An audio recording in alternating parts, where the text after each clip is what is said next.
この洞察に富む講義の一つを今日お届けでき光栄に思います。マスターと弟子、習慣を破り、本物の聖人になる全5回の4回です。2005年2月24日、ハンガリーでの英語による講義です。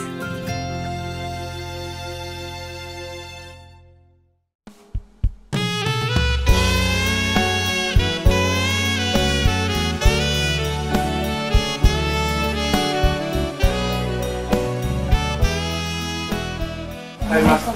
Hi. Recently, my mental has been really bad. Yeah? I feel peaceful, but my mind has been really troubling me a lot. What happened?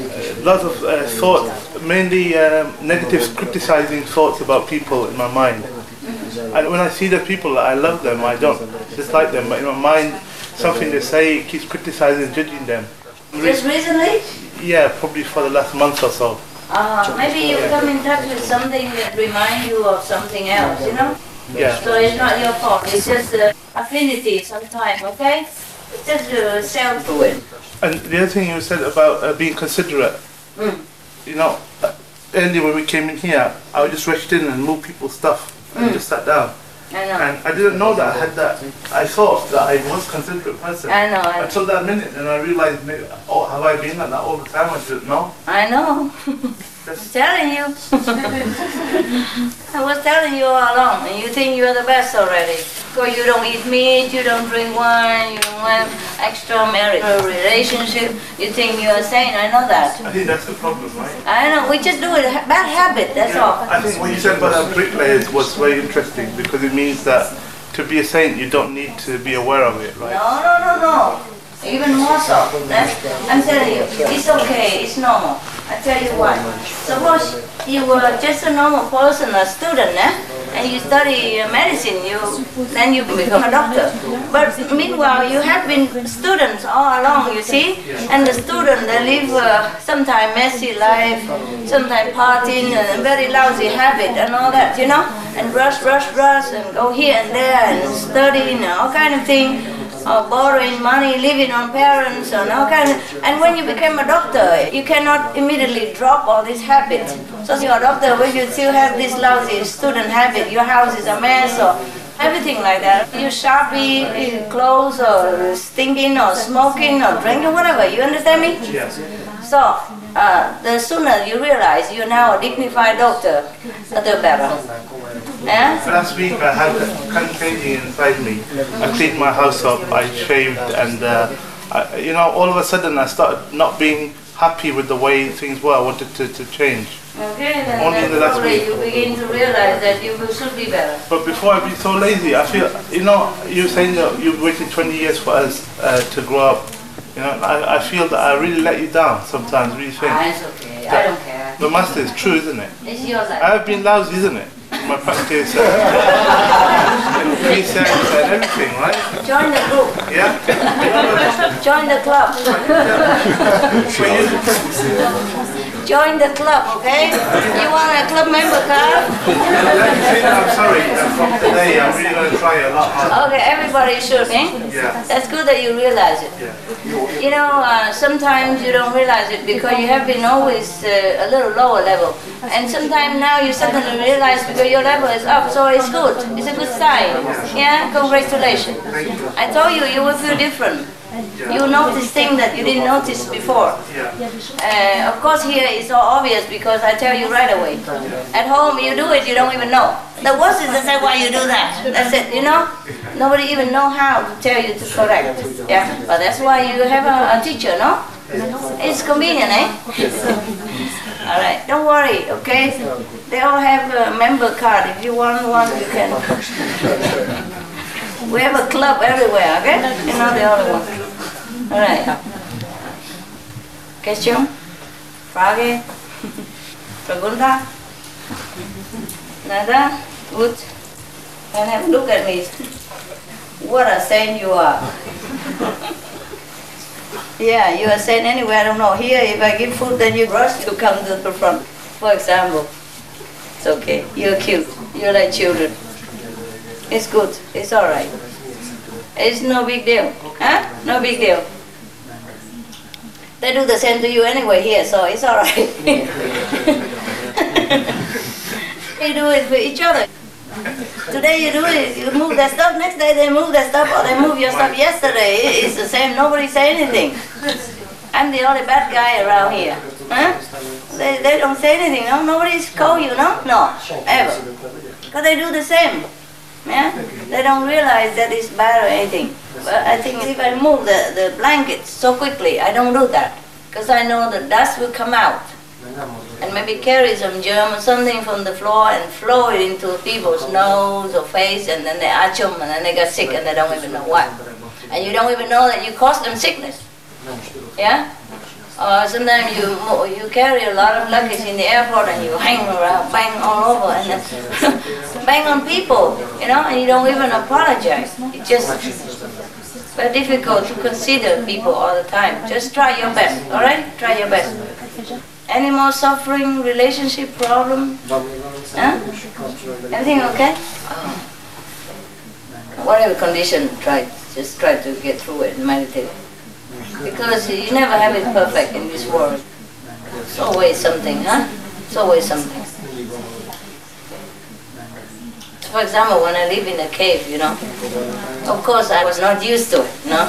No water, no electricity, no heater. And then I thought, okay, I wish I have a heater, so I buy the oil heater.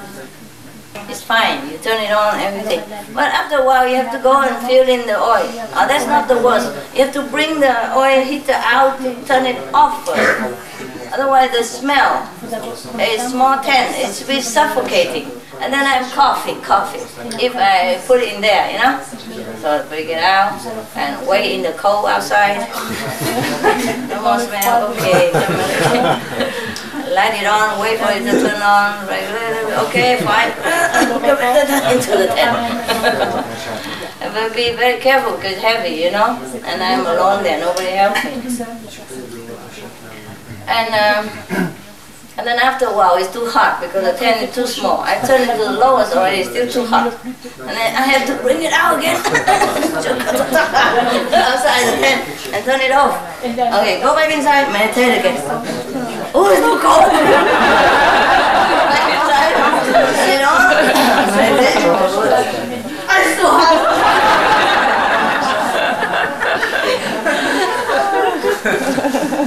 Yeah? It's a true story. I'm not ashamed to tell you. Well, my body doesn't listen to me, you know. I might be in samadhi, but my body is not. And when I come back to shoot, oh, it's so cold, we can't even move. The whole body is so like frozen, you know. So you got to go outside. Bring the heater inside, you know. And then try to. Because outside you can't even do it outside. It's too cold. Your hand couldn't move, you know. Too cold. Okay, turn it on and then sit again, and then just when you try to go into samadhi, it's too hot again. Bring it out. So later on, I just say, oh, forget it.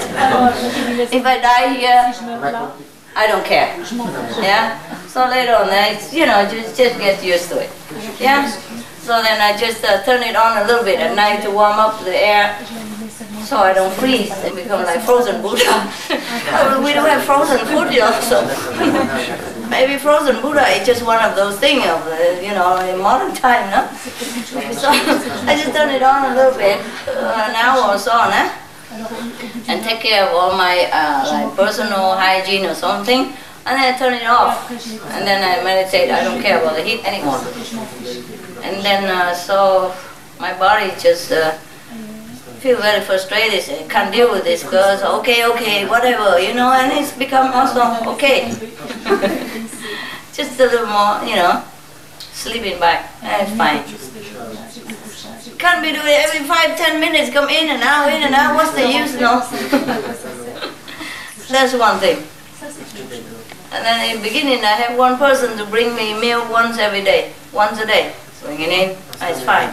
But he always has something that he cannot come at this time, or he come later, he come a little earlier, and I always have to wait so that I can finish with it, you know, and then go to meditate. So later I say, okay, don't bother coming, I don't need it. And it's also fine. You get used to it after a while. It doesn't matter. So I just eat whatever is there, you know? Because I never eat cold meal, you know, like Chinese meal. If you eat cold, it doesn't taste good, no? But I discovered that if you have to eat, you just eat it, and it's okay. Cold or not cold. What if you eat ice cream? It's the same, no? First my brain complained, you know? I said, what, do you like ice cream? No, this is a different ice cream, just enjoy it. Yeah, and then so I get used to it. Huh? After a while, he doesn't get what he likes, so he likes what he gets. I said, that's all you get. If you don't like it, that's all you get. And if you don't like it, you don't even get anything. So he gets scared. He said, okay, fine, call me fine. Yum, yum, yum, yum. Train yourself, okay? Nothing impossible. Yeah, it's habit only. I told you already before, it's habit. The habit that makes us suffer so much, yeah? But then you discover if you don't follow your habit, you also live then. It's a miracle, no? I've been a master too long. I always invite everybody to eat good meal and everything. And of course, it's not that really I desired, but my body used to it, and my lifestyle was like that for a long time. So my brain couldn't bear it. It couldn't understand, what is this? The cold bread so hard like this, and what do you think I am? Are you going to eat that? I say, you eat it or you get nothing. Okay. Oh my teeth. And then, yeah, because I still have a tent and all that. Oh, well, at least I have one meal a day. I'm entitled to, you know, I'm a master and all that stuff. But it's too much complicated. Always some excuses to delay or to come earlier. It's stopping my schedule. And it feels too important and too big deal. So after I just say, forget it, don't care. I never eat, you know, frozen canned food or thing like that in my life, even as a student. I will have a small oven and warm it, you know. Those very small cookers, like for camping, like this. And because you're a student, you don't have much money. You buy a little gas at the time, you know. Then you warm one can of bean or whatever, nah? But at least you warm it. Yeah, I'm eating cold frozen. How? I'm not going to eat that. My brain told me. And then afterward he eats and everybody happy, it's okay. If you don't have any other choice, then you're fine. At least you're more peaceful. Sometimes habit drives you crazy. Make you one thing that is difficult to get. Make it your life complicated. Just because you have it. You have such a habit and you think you need it. Just like people, they smoke cigarettes and they drink alcohol. They think they need it. They must. And some people, they say, I can quit. I don't really like cigarette that much. But it helps me. I'm so stressed out. I need a cigarette. So they think they need it, so they keep doing that, and then, you know, they just don't quit. But if they try to quit, some different venue will be open to them. And then they feel better. And I don't need a tenant to bring food. I feel more peaceful. I can eat whenever I like. Whenever I wake out of Samadhi, I just eat and then go back. I don't have to keep waiting. Thing like that. So it's very easy. And no heater, then don't have to come in now, you know, like that. Yeah. So try to think which habit you really need. Is to consider you really need this or you really need that or not. Yeah? And if you don't need it, then try to be master of it. Yeah? Don't let the habit master you. And then your life becomes better. That's all. Very easy. Just change the habit that bothers you. Whatever in your life is no good, you change that if you can. And if you cannot, then bear it. Alright? Nothing lasts forever. Even suffering doesn't last forever. Oh, right. Why do I talk like that? What happened? Because habit. Yeah, in consideration. Yeah. Anybody else? Any question? Or any comment? Anything nice to tell me? Any good stuff? I just gave one person initiate recently. Before she didn't know who I am, you know. I just go out, eat in restaurant, met her and all that, and she didn't even know anything, but she gets something. She kept asking me, who are you? Who are you? I say, well, what's that for? And later, she saw me eat vegetarian, you know, she asked me why and everything. And then overnight she became vegetarian, and she didn't know how, because she's already old, like 50-something, 58 maybe, yeah. And she didn't know how, and then she eat just salad and celery, and then she became so sick. She couldn't even walk. So she went to the doctor, she said, what's wrong with me? And the doctor checked her diet and said, this was wrong. You don't eat anything, you must eat protein and all that. But she said, no, I want to be vegetarian. So I took pity on her, you know, because of her faith in me. I didn't even tell her to eat vegetarian. I never go after anybody. I wasn't going there. Sometimes I have to go out for some reason, but I never go out with a mission to preach to people at that time, you know. I recently even, I don't talk to anybody. Nobody knows. That's what I wanted, okay? Sometimes I have to go out, nah? Apart from retreat, sometimes I have to go out because bureaucracy, anything, they need personal attention. Or banking, or passport, whatever, nah? Then I met people sometimes. And then overnight she became a vegetarian and she didn't even tell me. And next time I know, I saw her, she was, you know, like very weak, and I asked and she said, I said, no, you can't eat just vegetable. You have to eat this and that and that. And then I tell people to give her some protein and tell her where to buy, so she's okay. And then she keep asking about spiritual. She says she always wants to see a master, because in her book she read that don't practice what we say in this book, you have to find a master. I don't know where to find a master and all that. And she kept asking, and I said, well, my whatever secretary, my driver can teach you, you know. He's high level. I said, really? Well, he doesn't look like, you know. He doesn't look like, but he is cool, you know, high level. So okay. So I was so sorry for her. And she was my sister in long time ago, 400 years ago. So of course, you know, okay, I taught her. And then after, because I told her my name, you know. So she went home and checked into the emails and she came back and said, she couldn't say anything. I was just said, and then okay, I have to get over that. The next time she said, oh, miracle! Everything is a miracle in my life now. Oh, miracle to myself, my husband, my son. Every day miracle, thank you so much. And every time she comes to me, she got jumping like a kid, talking non-stop about miracle. I had hard time to catch up what miracle happened, you know, because it talks so much and so fast. Too many miracles. And I wonder, how come you don't talk to me about miracles? You're quiet. Doesn't anything happen to you, or you get used to miracles? Huh? Get used to it, right? Spoiled, okay, that's good.